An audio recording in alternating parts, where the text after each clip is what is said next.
Jambo ambalo unaona kwako ni tatizo linaweza likakuvusha kwenye tatizo.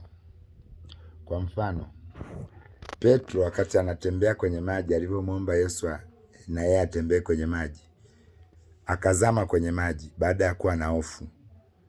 Lakini Yesu alivyokuja kumwokoa Petro wakati anapiga yowe, alimwokoa kutoka kwenye maji yaliyozama, alafu akampandisha juu, akasimama tena kwenye maji yale yale yaliyozama, na wakaongozana na yeye, yani Petro na Yesu, wakaenda chomboni, kupanda chomboni.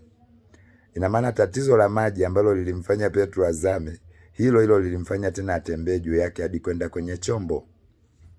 Wana wa Israeli waliona kama bahari ni tatizo. Waliona bahari kwao ni kikwazo hadi wakaanza kumlaumu Musa, kwa nini umetuleta kwenye hili tatizo, tutavukaje kwenye hii bahari? Lakini bahari hiyo waliona kwenye tatizo ndio iliwavusha kwenda ng'ambo na kuwakimbia wale wa Misri, na Wamisri walizama kwenye tatizo hilo hilo, ambalo hilo tatizo liliwasababisha wale wana wa Israeli wavuke, ambalo ni bahari. Tatizo hilo likawafunika wale maadui. Ina maana kuna tatizo linaweza likaja kwako, tatizo hilo likakuvusha kutoka hatua moja kwenda nyingine, na tatizo hilo likawapiga maadui zako. Kuna wakati tatizo likitokea kwako ni changamoto itakao kufanya uvuke hatua fulani.